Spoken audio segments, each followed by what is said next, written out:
What's up guys, I'm Ryan. I'm one of the tutors from the Econ Tutoring Center.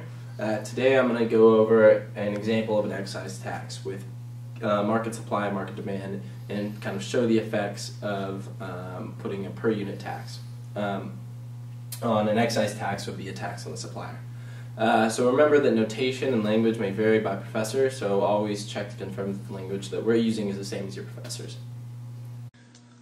Alright, so I'm going to go through an example of applying a tax to the producers on these supply and demand curves. So we're given market demand and market supply. So first thing I'll do is go ahead and plot those. Quantity down there, and price. And I've gone over in previous examples how to plot these exactly, so I'm just going to kind of estimate it here with supply looks something like that, and demand that looks something like that. Okay, and the first thing we'll do is we'll go ahead and solve for this equilibrium here. And we'll find that by setting demand equal to supply. So we set 40 minus 2p equal to 2p minus 20. Then we get 60 equals 4p, and so p is going to equal 15. That is 15. Oops, that looks like a 3. 15, and then at 15 the quantity is going to, we can plug that into either one of those, and if we plug it into supply here, we get 2 times 15 minus 20, which is 10, and so that is our initial equilibrium before the tax, 15 and 10. Okay, and so now what we're going to do is we're going to go ahead and apply a tax of $1 to this market, to the supply in particular. So what we're doing there is we're shifting up supply at every quantity by $1. So we shifted this up by $1 vertically. Okay, so to do that to the actual supply curve, and I'll call this supply sub t for the tax. So to actually shift up the supply curve like that, we can use this trick. So I'll call this QS with a little t at the top. Is equal to 2p, 2 times p, and then subtract the tax from it, which is 1, minus 20, which is going to get us that QST is equal to 2p minus 22. So that is the equation of this new supply curve after we apply the tax. So I'll go ahead and save a little space and write that up there. QST is equal to 2p minus 22.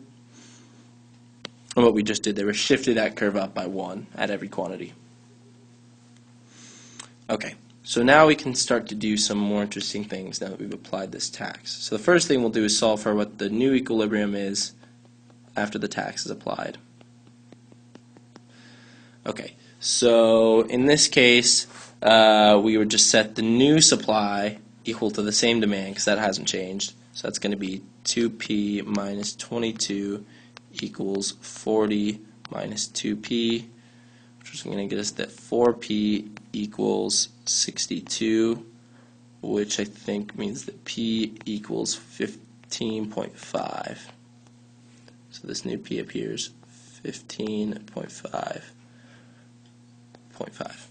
Okay, and then the demand, we can plug that into either of these equations, which will just get us, we'll plug it into, say, demand, and that will get us 40 minus 31 is equal to 9. So that is our new equilibrium after the tax is applied.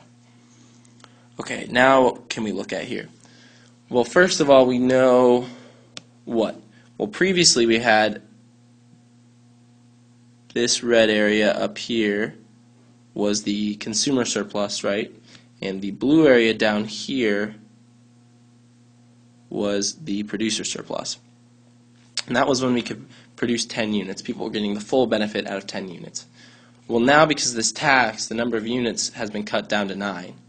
So we can basically draw this line right up here, and all the surplus to the right of that, all the surplus that we were getting for that extra unit is just gone now. And that's what we call the deadweight loss right here. This is this gray area, right? So this is the dead weight loss, and we can go ahead and calculate the dead weight loss because it's just the area of a triangle. So the one point we're missing is this point down here, but we can use a little trick because we know that the total value of this tax is $1. We know that this is just going to be 14.5, right? Because 15.5 minus the $1 for the tax is 14.5. So now we have everything we need to find the area of this triangle there for the dead weight loss. So we have dead weight loss is just 1/2, because 1/2 base times height is the area of this triangle.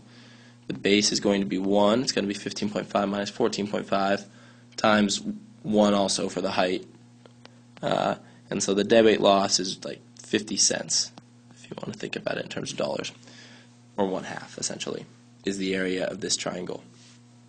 Okay, now what else can we do? We can find actually what share of this tax the consumers pay and what share the producers pay.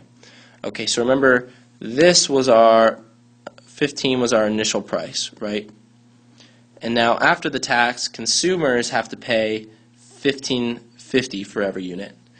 Producers, for these 9 units now, this is still their marginal cost for them, right? So when they produce 9 units, this is still the cost for each unit, and then there's a $1 tax applied after the fact. So their cost per unit is 14.5 or 14.50. Okay, so consumers have to pay a higher price. Producers get a lower price for each unit because they used to be getting $15. So that amount difference, so consumers are paying this extra 50 cents more, and they're paying that for all 9 units. So that's going to be this green area here. That is going to be the consumer share of this tax, which is, so the consumer's share is just going to be the area of that, which is 50 cents times 9. So you can say 0.5 times 9, because now they pay 0.5 higher for each unit, and they're buying 9 units. So that's going to get us $4.50, so $4.50. And then similarly, the producer share is this area down here, right, which is also so producer's share is just going to be that 0.5 again, also times 9, because now they're selling 9 units, which is also $4.50. So then clearly the whole tax revenue is the consumer share plus the producer share. So the tax revenue is just 9 because they're going to have a $1 tax, and they're going to get that tax from each 9 units.